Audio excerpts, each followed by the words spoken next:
Boa noite. Eu vou pedir para você abrir a tua palavra aí em Lucas, capítulo 5. Nós vamos ler juntos esse texto. A partir do verso 4, diz: Quando acabou de falar, disse a Simão: Faze-te ao largo e lançai as vossas redes para pescar. E respondeu-lhe Simão: Mestre, havendo trabalhado toda a noite, nada apanhamos, mas sob a tua palavra lançarei as redes. Isto fazendo, apanharam grande quantidade de peixes e rompiam-se-lhes as redes. Então fizeram sinais aos companheiros do outro barco para que fossem ajudá-los, e foram e encheram ambos os barcos, a ponto de quase irem a pique. Vendo isto, Simão Pedro prostrou-se aos pés de Jesus, dizendo: Senhor, retira-te de mim, porque sou pecador. Pois à vista da pesca que fizeram, a admiração se apoderou dele e de todos os seus companheiros, bem como de Tiago e João, filhos de Zebedeu, que eram seus sócios. Disse Jesus a Simão: Não temas, doravante serás pescador de homens.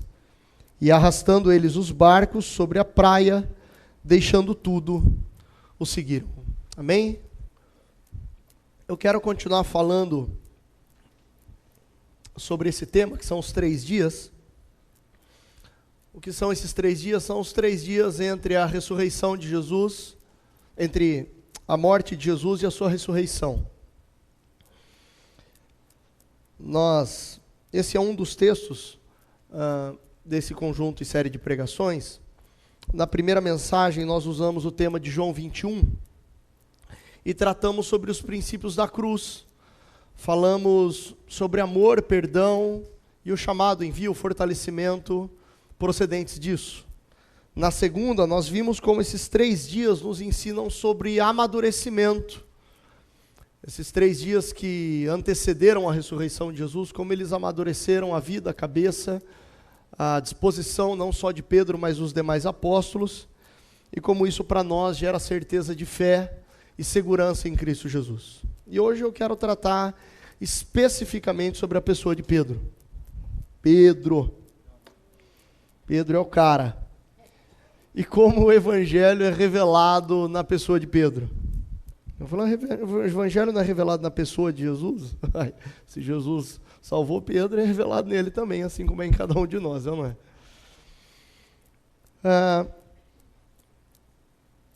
Eu usei esse texto como base ou ponto de partida para nós falarmos nessa noite, porque talvez seja o primeiro texto que eu vou utilizar nos próximos pontos. Mas eu quero tratar sobre história aqui hoje. A história de Jesus na nossa vida. A história de Jesus com cada um de nós, a história do chamado de Deus conosco, a nossa história com Cristo. Porque quando a gente olha para um texto especificamente, aliás, a forma mais correta de se proclamar ou de se pregar a palavra é ser expositivo. Ser temático é bom, mas a gente corre muito risco, né? Eu tenho corrido alguns riscos com esse tema, os 3 dias, né? Então eu tive que fazer a exposição de todos os textos que eu vou usar para eu não correr esses riscos. Mas quando a gente usa um texto especificamente, a gente tende a pensar que Deus está única e exclusivamente num evento. De que Deus estava naquele momento e a partir daquele momento a gente fica meio à deriva sem saber o que fazer. E ao utilizar a história de Pedro, ao falar sobre Pedro, eu quero te dizer que Jesus, a partir do momento que nós trombamos com Ele, que Ele se apresenta para nós, Ele está na história da nossa vida. Aliás, se Jesus se apresentou para você num determinado momento da sua vida, eu quero te dizer que Ele te conhecia e já sabia que naquele momento seria o momento certo e exato para o teu coração se render a Ele. O que eu estou te dizendo? Eu estou te dizendo que Deus está na sua história, Deus está na minha história. Ele nos conhece desde antes da gente nascer. Davi falou isso lá no Salmo 139, né? Os teus olhos me viram ainda substância ainda informe. O Senhor me viu ser formado no ventre da minha mãe quando não tinha nem forma lá dentro ainda. Está aí um bom motivo para nós cristãos sermos explicitamente contra o aborto. Pedro, ele é natural de Betsaida, na Galileia. Em João capítulo 1, verso 44, nos mostra que ele é natural dessa cidade. A Galileia é uma região com várias cidades, e Betsaida é uma delas. Betsaida é a cidade mais próxima ao lago de Genezaré. Está aí o motivo pelo qual Pedro era pescador, né? Você quer um filho de jogador de futebol, você faz ele morando do lado de um campo. Você quer um filho pescador, você tem uma casa do lado do lago. Pedro era então pescador. Segunda coisa que nós falamos sobre ele, era pescador, irmão de André, e sócio de Tiago e João. Está aí no capítulo 5 que nós lemos, no verso 10, que Tiago e João eram sócios de Pedro. Então é uma sociedade que deu certo desde que ela começou, né? Ela deu certo na pescaria, depois deu certo na continuidade do discipulado, né? Não tinha dinheiro envolvido, só tinha peixe e reino. Ou seja, quando surgiu aqui a possibilidade do dinheiro entrar na história, todo mundo chutou o dinheiro e falou, nós vamos ficar com Jesus e dane-se a companhia de pesca, né? Pedro, ele ouviu de Jesus pelo seu irmão André. Se você for para João 1, vou rolar a tua Bíblia aí, lá para João capítulo 1, você vai ver que Pedro ouviu de João pelo seu irmão André. Foi André que falou para Pedro, Pedro, nós achamos o Messias. Que quer dizer o Cristo, no capítulo 1 de João, verso 41. E no capítulo 42 diz que ele levou, então, Pedro para Jesus. Foi o condutor de Pedro, o irmão dele. Depois nós vemos Pedro iniciando a sua caminhada com Jesus, aí no próprio capítulo 1 de João, quando Jesus fala, ô, você é o Simão? Jesus já conhecia de longe o cara, né? Não sei quem então é o Simão. Eu acho que Pedro ficou pensando, falou, o André já caguetou para ele, né? Brincadeira, irmão, né, cara? Irmão é uma beleza, irmão, né? Eu nem cheguei aqui, o cara já sabe quem eu sou, já deve ter contado tudo meus podres, né? Irmão é uma beleza, né, cara? Mas eu assisti um stand-up com a Maria da Semana. Que a melhor coisa é ter irmão, né, cara? Quem aqui tem irmão? Irmão é uma beleza, né, cara? Irmão corrige muita coisa na vida, né? É uma coisa ótima ter irmão, né? Irmão ensina a gente a perdoar, né? A andar a segunda milha, a tomar soco na cara, dar soco na cara, né? A brigar, né? Quem nunca brigou com o irmão, né? Rapaz, como eu brigava com as minhas irmãs, né? A ter trauma, né? Irmão ensina a gente a ter trauma, a gente tem trauma de algumas coisas que a culpa é do irmão. Se não fosse teu irmão, você não teria aquele trauma, mas você tem, não é? Você tem um trauma. Ai. Houve aquele primeiro encontro, primeiro contato com Jesus, e é interessante a gente falar sobre isso aqui, porque houve uma sequência aí nessa história da caminhada de Pedro, né? Nós vamos ver lá em Lucas, mais à frente, em Lucas 4, que um evento próximo a esse daí, ou posterior a esse, de André ter apresentado Simão a Jesus, foi que Jesus curou a sogra dele. Né? Você quer ir para Lucas 4? Volta aí para Lucas 4. Você vai entender. Que é o texto que a gente iniciou lendo.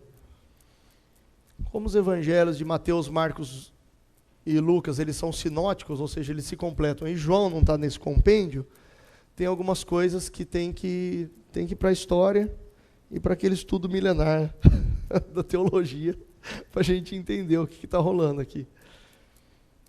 Né?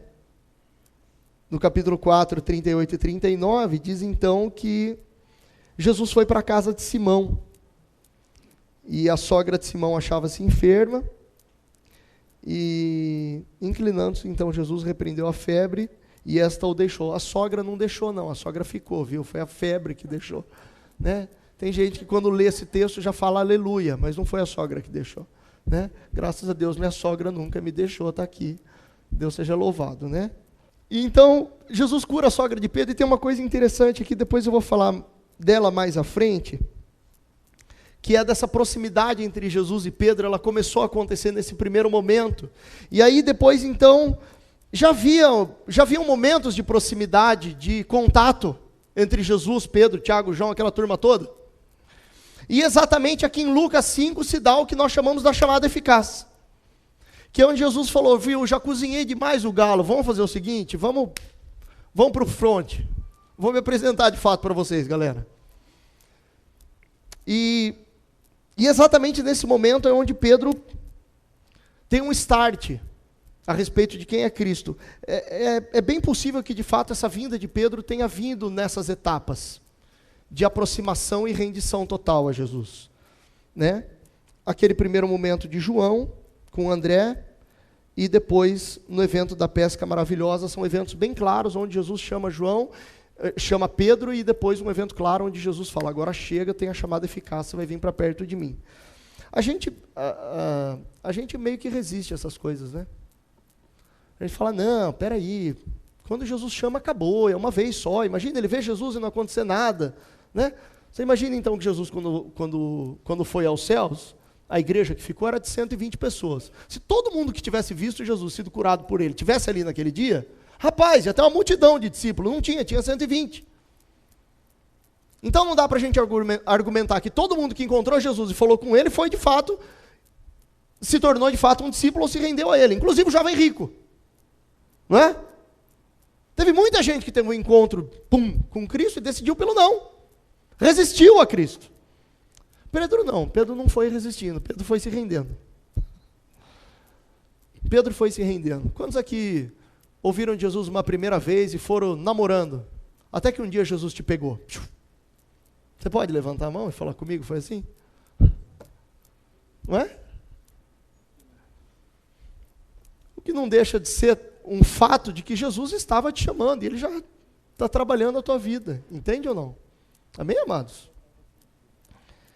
Isso revela que Jesus está na história da nossa vida. E eu vou te dar uma boa notícia nessa noite. Queridão, olha bem aqui no meu olhinho. Se você está aqui nessa noite ouvindo sobre Jesus pela segunda, terceira, quarta ou primeira vez, você pode sair daqui não convencido de que Jesus é o Cristo, o Filho do Deus vivo, como Pedro um dia declarou. Mas eu vou te dizer que nessa noite, Jesus está na história da tua vida. E se Ele te trouxe aqui para você ouvir a respeito dEle, Ele tem uma história dEle para com você.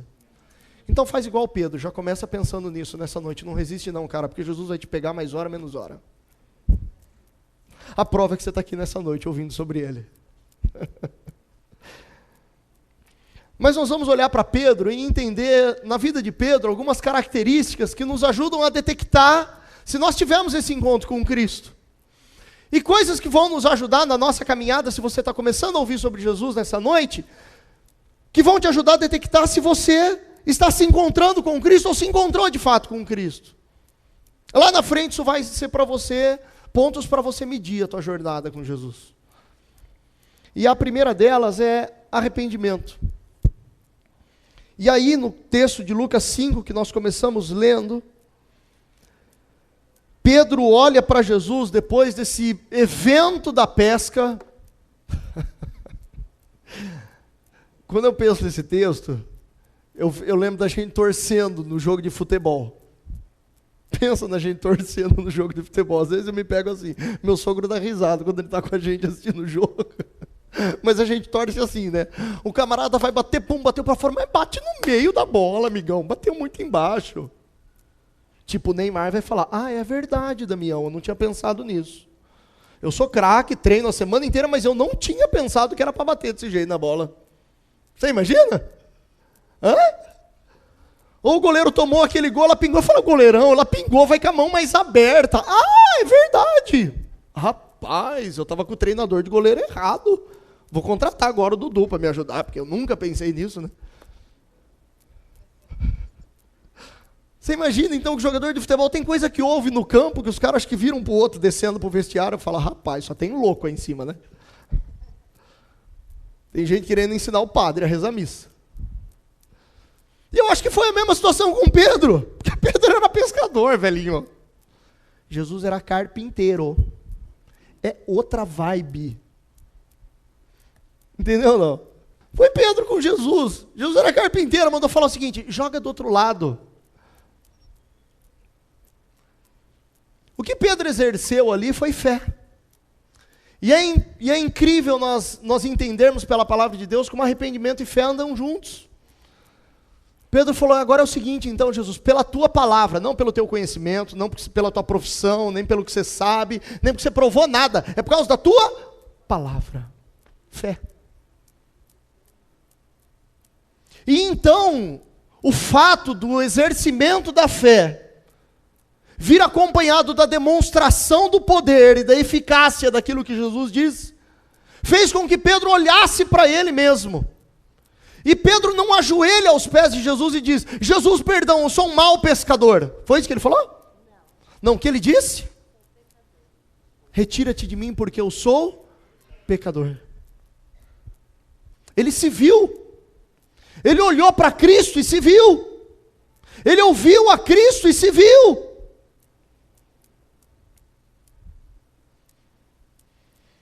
Amados, sem arrependimento não dá para chegar em Jesus.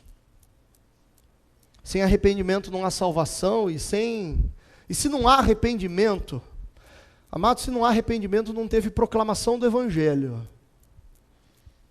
Você sabe que o Evangelho foi proclamado na vida de alguém quando você olha para essa pessoa e você vê arrependimento. Calvino fala sobre isso. Ele diz: se tanto a necessidade de arrependimento de pecados, como a necessidade de confiar em Cristo para o perdão, forem negligenciados, não terá havido uma plena e verdadeira proclamação do Evangelho. Mas eu queria te levar mais adiante com isso. Existem outros 2 textos que nos mostram como Pedro vivia em arrependimento. Em Lucas 22, de 60 a 62, nos diz: mas Pedro insistia: homem, não compreendo o que dizes. E logo estando ele a falar, cantou o galo. A gente já falou do galo, né? Então, voltando-se o Senhor, fixou os olhos em Pedro, e Pedro se lembrou da palavra do Senhor, como lhe dissera: hoje, 3 vezes me negarás, antes de cantar o galo.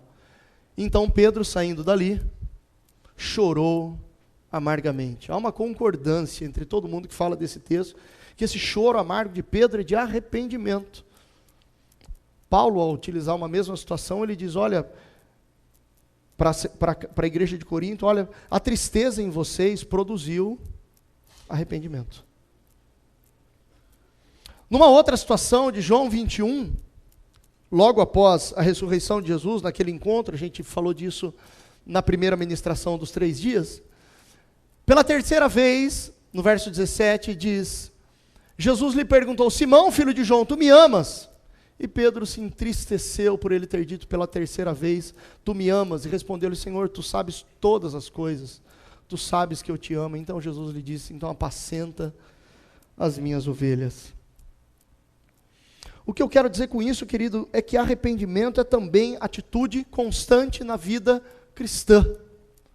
Arrependimento não foi um evento na nossa vida, arrependimento se tornou a nossa vida. Se arrependimento e fé andam juntas, e sem elas é impossível se achegar a Cristo Jesus, então nós temos que entender que para a vida cristã é necessário eu crer em todo o tempo que Cristo não só me salvou, mas que Ele está me conduzindo à vida eterna. E da mesma forma, eu também, como me arrependi dos meus pecados, venho me arrependendo todos os dias das minhas atitudes que negligenciam a Cristo como meu Senhor. O mesmo Calvino diz sobre esse texto, que o autor quer adverti-los de que, embora tenha participado da comunhão da igreja e experimentado muitas das bênçãos de Deus em sua vida, se caírem após tudo isso, não há salvação para eles. Ele quer usar a linguagem mais forte possível para dizer: nesse caso, não importa quanto uma pessoa experimente bênçãos temporárias, ela ainda não foi realmente salva.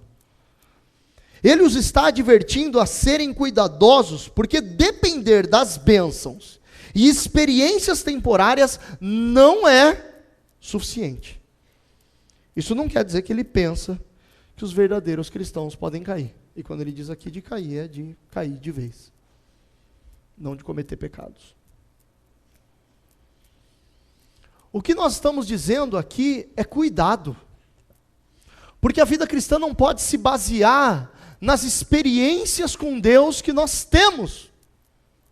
A vida com Deus não pode se basear nas experiências congregacionais que nós temos como corpo.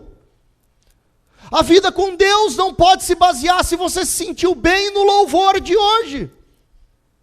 Eu me senti ótimo, estava massa demais. Mas isso não me baseia para eu saber se eu sou um nascido de novo ou não. Quantos aqui de nós conhecemos gente que teve experiências fantásticas com Jesus, de curas, de coisas milagrosas, e mesmo assim não andam com Cristo. Eu tive uma pessoal com um amigo, uma coisa sobrenatural, e esse camarada nega Cristo até hoje, ou não se rendeu a Ele. Coisas que às vezes eu penso de vez em quando, falo, Senhor, é só gripe do rapaz lá. Outro nível de glória, entendeu? O que eu estou pedindo aqui é só gripe, entendeu? Eu estou com uma gripe aqui que me agarrou que nem bicho preguiça lá na Amazônia, rapaz. Não solta nem a pau. Nós não podemos nos basear nessas questões de bênçãos e experiências temporárias. O que esse texto nos mostra de uma vida de arrependimento de Pedro, naquele momento de se entristecer com aquilo que fez e causou, é o seguinte: Senhor, eu estou de fato em Ti. Eu tenho uma vida de arrependimento para com Deus. O meu arrependimento é remorso se eu vou deixar de ter ou de conquistar alguma coisa. O meu arrependimento é resultado de, poxa, se eu fizer isso, então vou colher más coisas. Reino de Deus não é ciência agrônoma, meu filho. Semeou, colheu. Desculpa aqui os mais legalistas. Mas quantas vezes eu semeei mal e colhi o bem? Porque o meu Deus é Deus de misericórdia e graça. E se naquele momento Ele queria mostrar para mim que a sua misericórdia e graça estão sobre mim, mesmo quando eu erro, Ele me fez colher o bem quando eu plantei o mal. Aí sabe o que isso me gerou? Me gerou compreensão de quem é Deus. Porque quando eu planto bem, eu não fico virando para Deus falando, Deus, estou plantando bem, mas não está acontecendo nada, não está acontecendo nada, não está acontecendo nada, não está acontecendo nada, e eu estou fazendo direitinho. Então já nem chego em Deus para cobrar quando eu estou plantando direitinho. Porque quando eu plantei mal, Ele me fez colher o bem. E como a Letícia já nos ensinou uns anos atrás, eu não faço certo porque vai dar certo, é porque é o certo, né, Lê?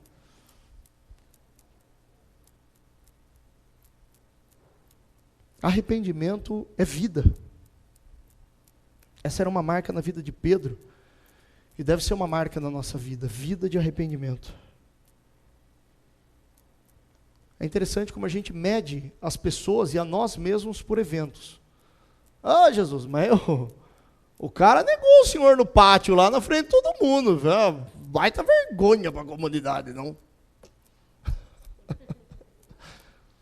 Aí Jesus vai virar para a gente e falar, mas ele se arrependeu. Não, espera aí, Senhor. Aquele tumulto, uma muvuca lá no monte, todo mundo com uma auréola na cabeça, o cara querendo desenhar, sabe aqueles quadros antigos de Jesus que ele desenha os apóstolos com auréola na cabeça? Nesse evento ele não conseguiu desenhar. Porque ele ia desenhar todo mundo com a auréola e Pedro estava com a faca arrancando a orelha de Malco. Não deu para colocar uma auréola na cabeça dele, o pintor falou, deixa, puxa outra página da Bíblia aí que eu tento fazer outro desenho. Ele cortou a orelha do cara, Deus. O cara é um sanguinário, mas se arrependeu, cara.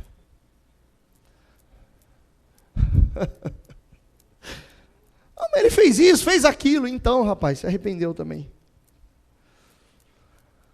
O que nos mostra que Deus não nos mede por quantas vezes nós erramos e acertamos, mas Deus nos mede pela nossa vida de arrependimento. Ou seja, eu não estou falando de pecados que nós cometemos sem pensar em Deus. Eu não estou falando de não abandonar a prática de pecado. Eu estou te dizendo de pecados que a gente comete e odeia isso que a gente faz. É disso que eu estou falando.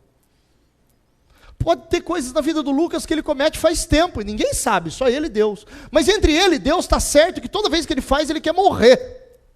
Ele odeia o pecado. E quem aqui não tiver pecado, então começa a tirar a primeira pedra aí, meu irmão, fica à vontade. A segunda questão na vida de Pedro, que nos mostra o Evangelho, é uma relação íntima.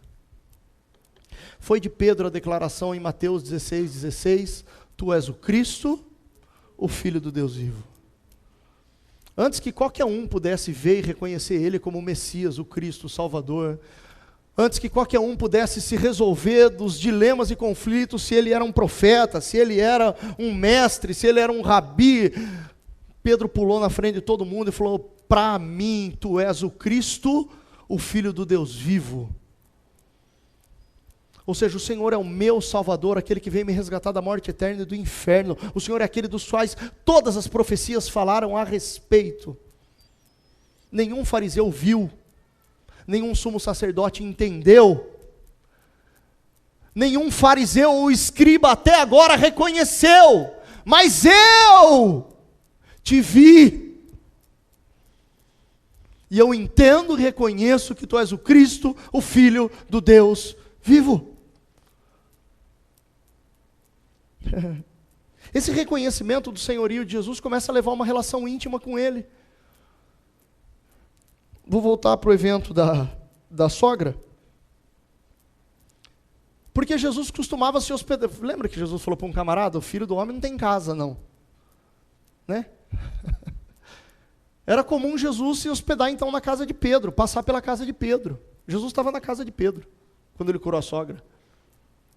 A história nos conta, nós temos isso nos registros históricos, que a esposa de Pedro, ela caminhou com Pedro até o final da sua vida, no Evangelho.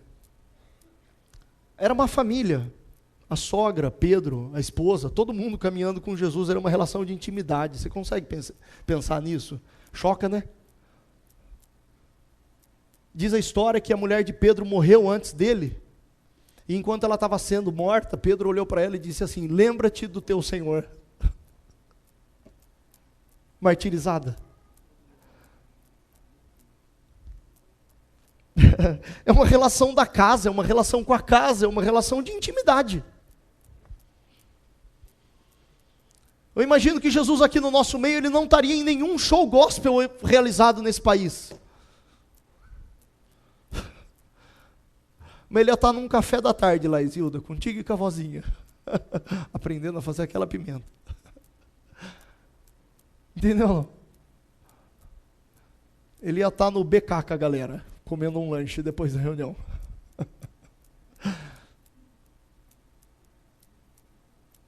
Vocês entendem isso?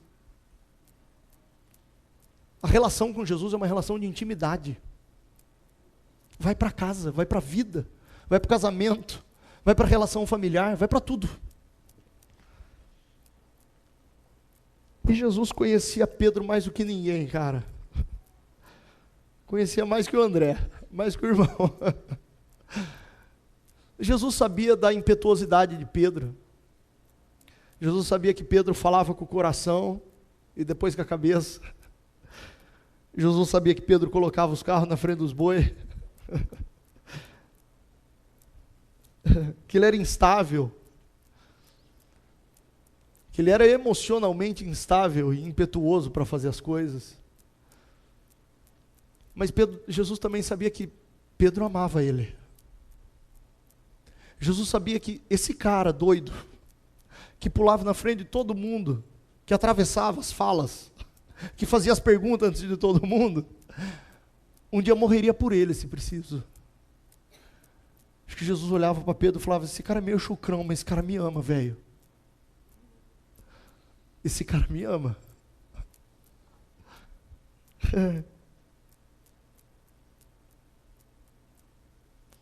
O que eu quero dizer com isso é que nós somos julgados uns pelos outros pelas nossas atitudes pontuais e os eventos da nossa vida, principalmente aqueles que a gente erra. Mas Jesus conhece a história.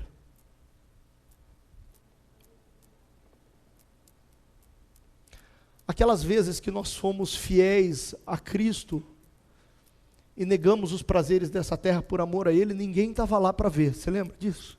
Estava só você e o Senhor, né?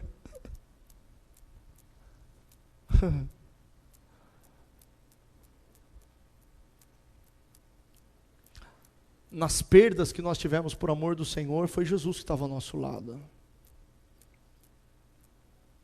É engraçado como nos nossos erros está um monte de gente, né, para ver, né? Sabia.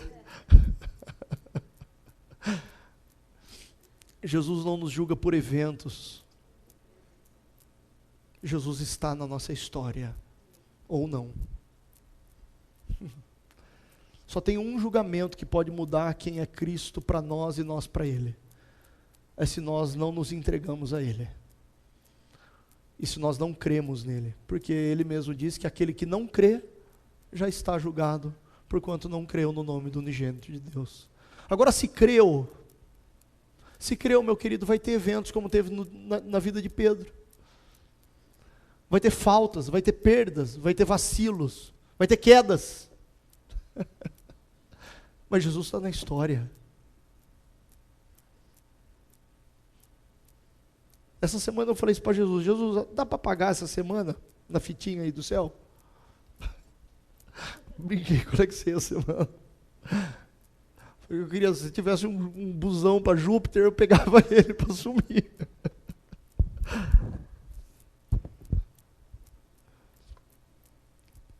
Mas Jesus não nos julga por eventos. É incrível como Ele está na história.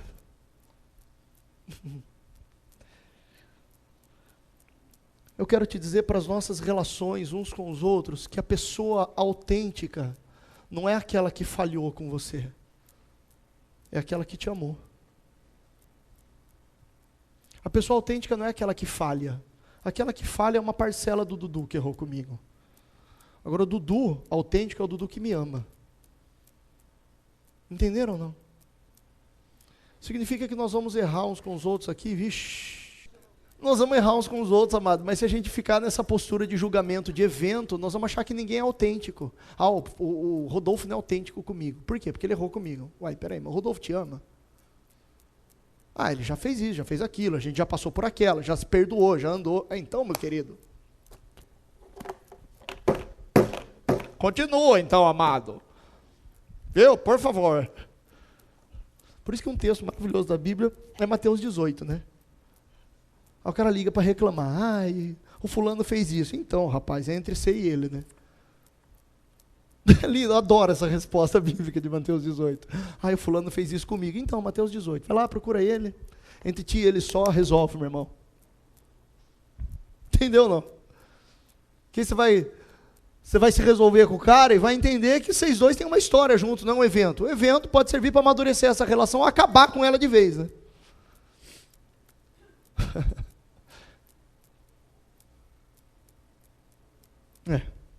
Essa relação íntima que Pedro teve com Jesus, ela envolve honra, amor e apego. Envolve honra e amor, porque nós vamos ver que Pedro, ele vacilou na frase do monte, né? Lembra? Jesus, no monte da transfiguração, Pedro, Tiago, João, né? Ele falou: Jesus, vamos fazer 3 casinhas aqui, tá o Senhor, Elias, Moisés. Pedro estava maconhado de glória, né, velho? Estava chapado da glória de Deus ali no monte.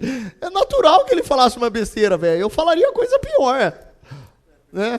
Eu falava: Jesus, quer que eu pegue o violão e eu faço louvor para vocês 3 aqui, entendeu? Eu ia dar dessas, entendeu? Eu ia fazer pior. Mas Pedro amava Jesus, cara. Ele queria ficar com ele. Vocês entenderam qual que era a pegada? Ele queria ficar com ele. Ele honrou na pesca. Na pesca, ele foi o primeiro que pulou no pé de Jesus e falou: eu sou pecador, o Senhor é o... Não é? Quando ele perguntou quem eu sou, quem foi o cara que honrou Jesus antes que todo mundo? Pedro. Na ceia, a gente gosta de falar, né? Pedro gostava de tomar um coice de Jesus. Não é, mas Pedro falava, né? Imagina Jesus lavando o pé de todo mundo. Você já participou de um lava-pés? Alguém já veio lavar teu pé e te honrar? É extremamente constrangedor. Agora imagina Jesus lavando seu pé? Não, eu não ia falar para Jesus não lavar meu pé, eu ia levantar e sair correndo. Porque de eu ver Jesus de toalhinha vindo lavar meu pé,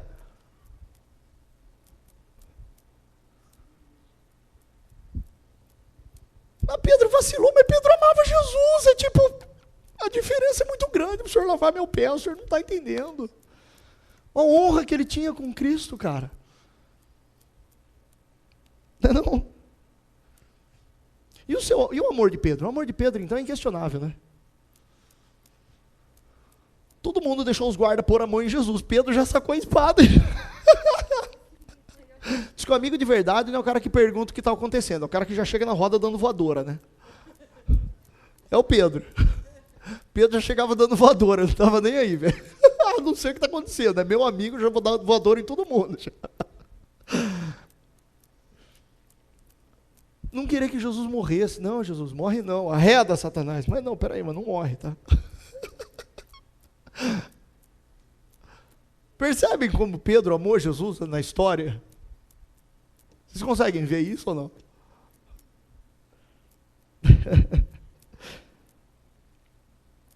Por isso que no encontro de João 21, né? Jesus não pergunta para Pedro, Pedro, e aí como que nós vamos resolver essa história da negação? Porque numa relação de intimidade, o evento tem menos importância do que a história. Entendem o que eu estou falando ou não? E se nessa relação de intimidade com Jesus, tem 3 coisas que vogam, que é honra, amor e apego, Jesus perguntou para Pedro o básico. Pedro, que você errou, que você falhou, que você pisou na bola, que você chutou o pau da barraca, tudo isso todo mundo já sabe. Só quero saber uma coisa, você me ama, cara? Entendem como o amor é a base da relação? O amor é a base da relação, não são os erros e acertos, é o amor.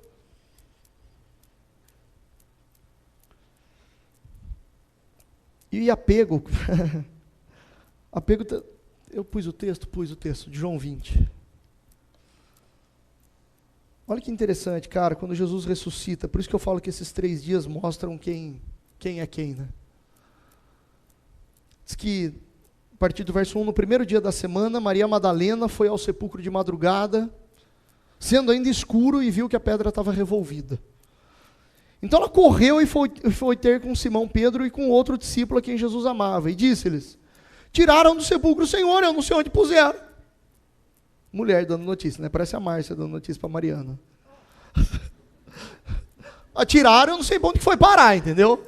Tipo... Aí saiu Pedro e o outro discípulo e foram ao sepulcro. A palavra diz no verso 4 que eles, o quê? Corriam juntos. Eles foram correndo para o sepulcro. Então diz que o outro correu mais depressa, chegou primeiro, viu o lençol, mas não entrou. Então Pedro chegou, Pedro chega dando voadora, ele vai ficar na porta do sepulcro. Pedro chegou pulando lá para dentro, se tem defunto, não tem, se está fedendo, se tem anjos, tem guarda. Pedro não está nem aí. Vocês conseguem sacar a cena? Pedro não está nem aí para guarda, para gente, para sepulcro, para cemitério. Pedro quer saber se ele está lá dentro ou não, ele pula dentro do sepulcro. E ele viu os lençóis, o lenço que tiveram sobre a cabeça, que não estava com os lençóis, mas estava num lugar à parte, tem outra explicação para isso, então, ele creu.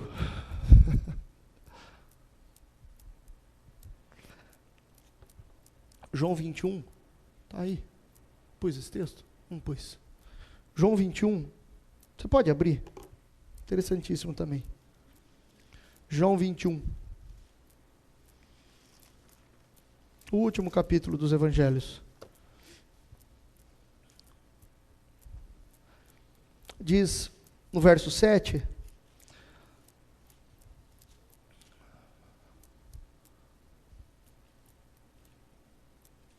Aquele discípulo a quem Jesus amava disse a Pedro, é o Senhor.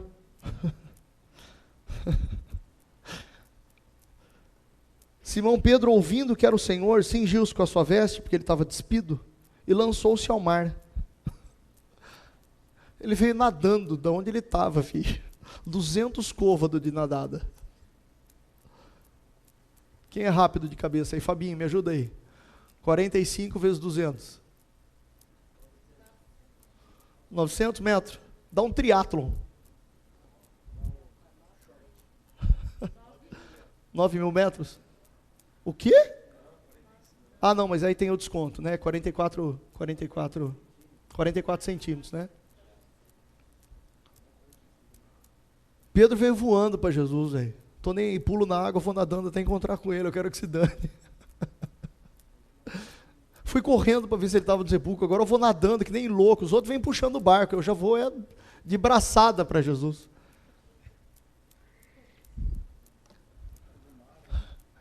Pedro tem apego com Jesus, cara. Pode acabar o mundo, se Jesus estiver lá, para Pedro tá bom, entendeu ou não? Gente que tem relação de intimidade com Jesus e assim, dá para perceber que esse cara anda com Cristo. É gente apegada com Jesus, que dá raiva. Eu brinco com um primo meu, que eu lembro no início da nossa adolescência, a gente vivia muito junto, e eu passava no quarto dele, ele estava tendo devocional, toda hora. Eu falava, putz, esse cara gosta de Jesus, hein, velho? Vai gostar de orar e ficar com Jesus assim lá longe? Me desafiava. Gente que tem apego com Jesus desafia a gente, você já percebeu isso ou não? Pedro era um desses caras, cujas provas de novo nascimento são inquestionáveis nesse sentido.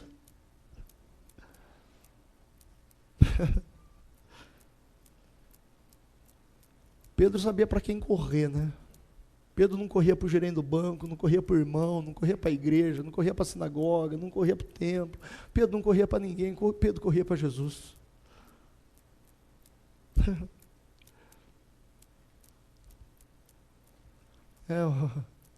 Vou correndo para ti, vou correndo para ti, vou correndo para ti. Vou correndo para ti, da tua água beber, dela me saciar, minha água é Jesus. Eu quero terminar dizendo que uma das características é a exposição daquele que nasceu de novo. Sabe quem se expõe, amados? O corajoso. Disse do Pedro que negou, né? Mas Pedro estava lá no pátio, né, velho? Pedro negou, mas ele estava lá no pátio. Cadê o resto da cambada? Entendeu ou não?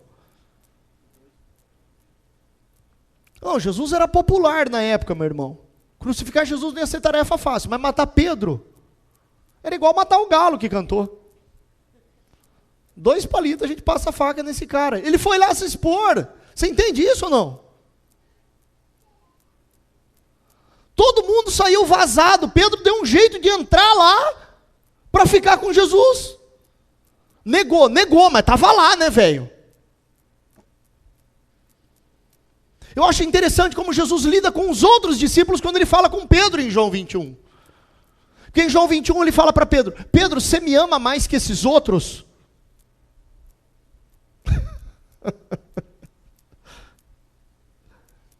Eu acho que os discípulos em volta já pegaram a fita de Jesus, né? Ninguém ia ser louco de falar, mas ele negou, né? Jesus, lógico, já ia falar, mas ele estava lá, onde que vocês estavam? Então Jesus lida com todo mundo ao mesmo tempo. Dá a oportunidade de Pedro dizer que ama 3 vezes, que é o tanto de vezes que ele negou. Mostra perdão e arrependimento, como a gente viu na primeira ministração dos 3 dias. Mas Jesus também trata com o resto da galera, né? Cadê os corajosos aqui? Cadê os outros? Porque você eu vi me negar, mas os outros eu nem sei onde que estavam. Os outros sumiram. Ah, ele cortou a orelha do cara lá, do soldado. Mas ele estava lá, né? Podia ser preso por ter cortado a orelha do cara. Entende ou não? Ia ser julgado com propriedade? Sim. Podia ser até morto. Porque os romanos não interferiam na jurisdição dos judeus. E coisas de judeus, eles deixavam os judeus tratar entre eles. Porque o reino de Roma, o Império Romano, ele não era de domínio e força, como era o babilônico e dos assírios. Era político. Era de concentração. Era de entender forças e reunir elas para que Roma crescesse. Até então, Pedro estava tranquilo nesse caso. Uma hora que ele corta a orelha do cara... A hora que ele corta a orelha do cara, a lei romana dizia que se aquilo fosse tentativa de assassinato, ele podia ser morto. Julgado pela lei romana. E se ele fosse entendido como um tumultuador para aquele momento, e provocasse um tumulto maior do que Roma poderia conter, Roma poderia matá-lo só para expor para todo mundo. Aqui não, hein? Mas ele estava lá, né? Cadê o resto da galera?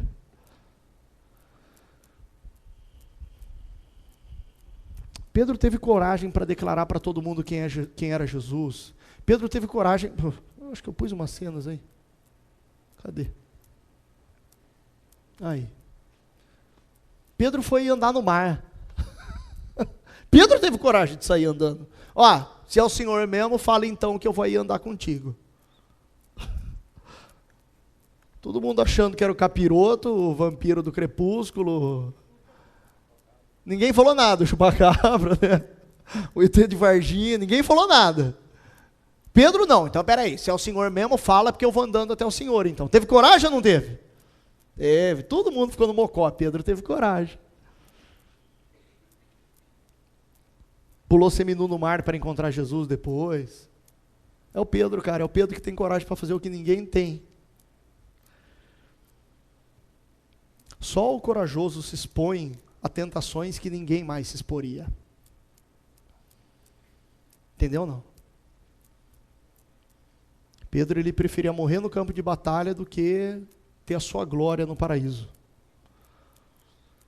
Pedro é o tipo de soldado que qualquer exército no mundo queria para ter liderando as suas tropas. Pedro é o cara que quando o exército estivesse fugindo do campo de guerra, ele ia estar voltando contra o inimigo e falando, vão para cima deles. Cara, o homem de coragem sempre sofre mais riscos, sempre se expõe mais, sempre se expõe a mais tentações, sempre erra mais. As suas falhas aparecem mais do que de qualquer outro. Enquanto alguns no reino de Deus preferem se esconder, os corajosos como Pedro denotam as suas falhas para todo mundo. Quer conhecer as falhas de alguém? Olha para alguém corajoso que está dando a vida por Jesus. Está se arriscando a fazer o que ninguém faz. Está se arriscando a proclamar o evangelho para pessoas que ninguém proclama. Está se arriscando a ir a lugares onde ninguém quer ir. Está se arriscando a tomar decisões por amor a Deus que ninguém toma. Está sendo o primeiro a ir defender o reino de Deus, a verdade, o evangelho no meio da sua família, na escola, na faculdade, no trabalho.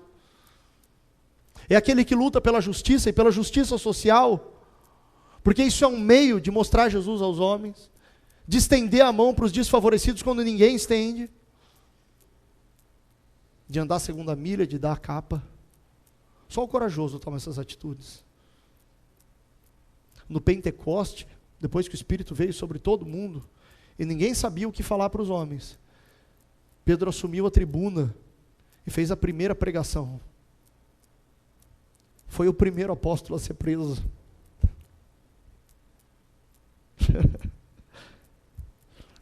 A história nos fala do Pedro.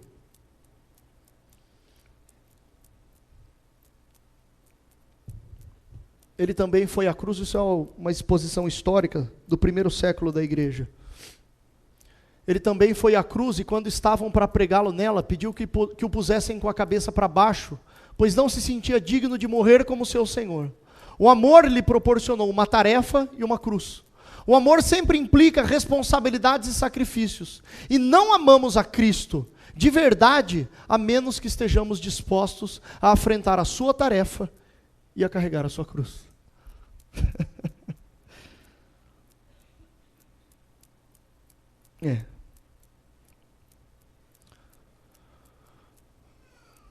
A conclusão é que Pedro foi amado para amar. Pedro escreveu uma epístola a uma igreja e ele diz aos presbíteros dessa igreja, o que está nesse texto de 1 Pedro 5:1: rogo aos presbíteros que há entre vós, eu, presbítero como eles, e testemunha dos sofrimentos de Cristo, e ainda coparticipante da glória que há de ser revelada. Essa igreja aqui, essa igreja para quem Pedro escreveu, eram igrejas da Ásia que estavam sofrendo a maior perseguição da história da igreja. Foi a perseguição iniciada por Nero. Nero é aquele louco, o louco. Botou fogo em Roma, porque ele tinha um narcisismo tal que ele queria destruir a cidade e construir tudo ao seu próprio gosto. Como os cristãos eram odiosos, ele precisava colocar a culpa em alguém, já tinha cristãos odiosos por toda parte, ficaria fácil colocar a culpa nos cristãos, porque existiam lendas a respeito deles, e seria muito fácil os cristãos pegarem a culpa do que tinha acontecido do fogo em Roma. Pegou. Foi só Nero inventar. Os cristãos foram perseguidos vorazmente. Eu acho que eu coloquei um texto de Severo, acho que não dá para ler, está bem curtinho, está bem pequeno, mas Sulpício Severo, que foi um primeiro historiador, nesse primeiro século da igreja, ele diz: enquanto isso, quando já o número de cristãos era muito grande, aconteceu que Roma foi destruída por um incêndio, enquanto Nero encontrava-se apostado em Antium.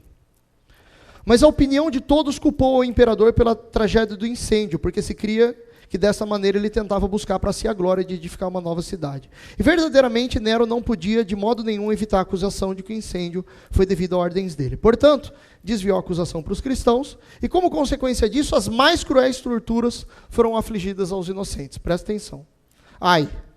Até se inventaram novas modalidades de morte. E assim cobertos com peles de bestas selvagens, pereceram devorados pelos cães. Muitos foram crucificados, mortos por fogo, e não poucos foram separados, especialmente com o propósito de que, ao cair a noite, fossem consumidos pelo fogo, servindo de iluminação. Desta maneira começou a se manifestar a crueldade contra os cristãos. Posteriormente, além disso, a sua religião foi proibida mediante leis promulgadas a tal efeito, e através de decretos se determinou abertamente que não era lícito ser cristão. Separei 3 fotos aqui que mostram isso. Aqui você vai ver postes, exatamente postes, onde eles amarravam cristãos e palhas, que ao cair da noite, Nero iluminava o seu jardim. Eles matavam feras e amarravam as peles das feras nos corpos dos cristãos, e Nero assistia do compêndio do seu palácio esses cristãos fugirem dos cães, e os cães, ao pegarem esses cristãos, dilaceravam eles todos. Esse mesmo historiador nos diz que dava para ouvir o barulho dos membros sendo separados uns dos outros, enquanto os cães dilaceravam os irmãos.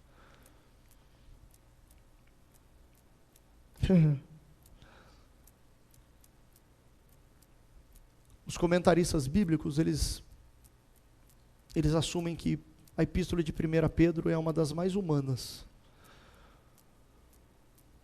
ao falar com a igreja. Porque Pedro era a gente. Pedro era igual a gente. Pedro, ele sofreu tudo que a gente sofreu para andar com Jesus. Pedro conseguiu, mais do que ninguém, fazer o que Jesus fez. Jesus disse: olha, agora vocês têm um sumo sacerdote que pode se compadecer de vocês nas suas fraquezas.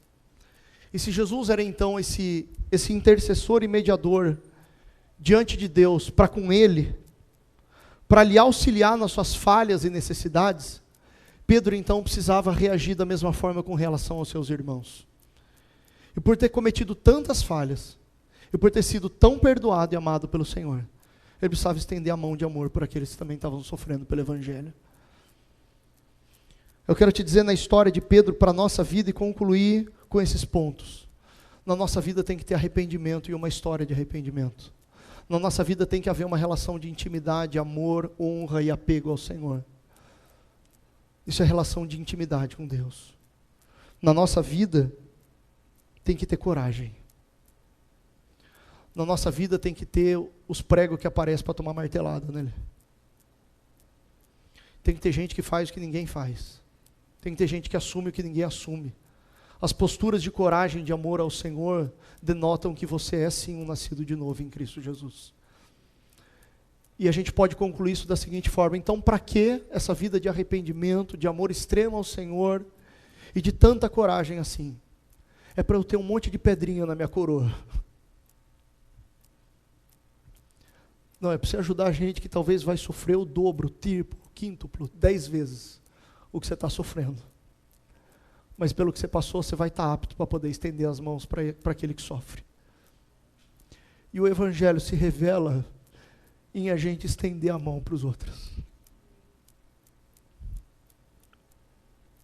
O Evangelho se revela em amar o Senhor, mas amar o próximo.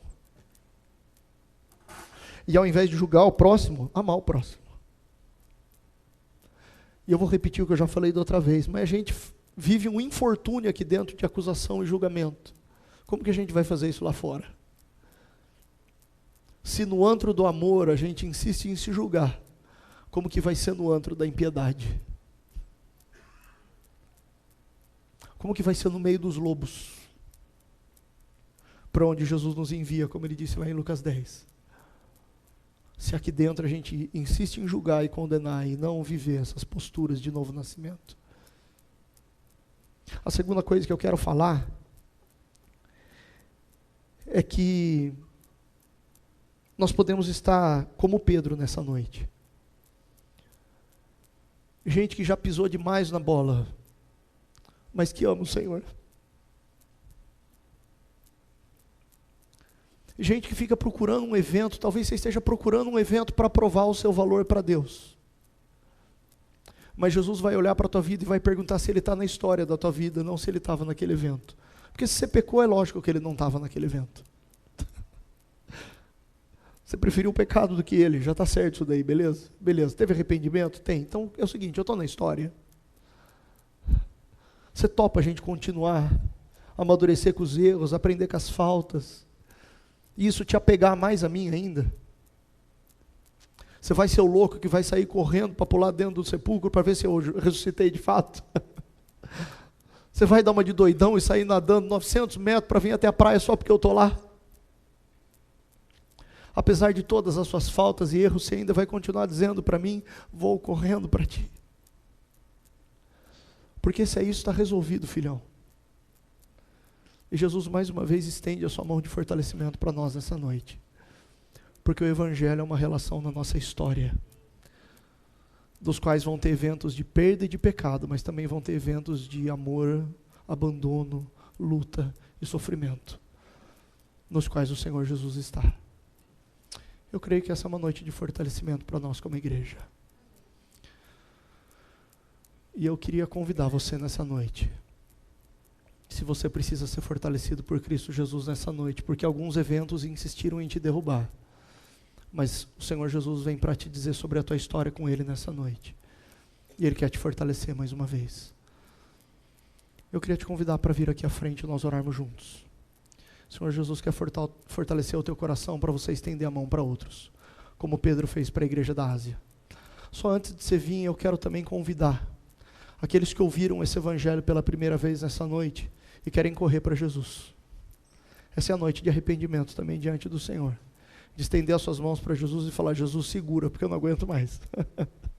Se isso é amor que o Senhor fez por mim, se foi na cruz que o Senhor padeceu, se gente que te ama pode fazer o que Pedro fez, o amor do Senhor deve ser muito grande mesmo, porque o Cristo que morreu e ressuscitou, veio para que nós tenhamos vida em abundância. É noite de se entregar a Ele também. Então eu quero convidar você, se quer ser fortalecido pelo Senhor, para vir aqui à frente e nós orarmos juntos nessa noite. E eu vou dizer com propriedade, tem bastante gente para o Senhor fortalecer aqui hoje. Eu sou um deles. Mas alguns eventos insistiram em nos derrubar, e o Senhor quer nos levantar nessa noite pela sua força e o seu poder, amém? Amém?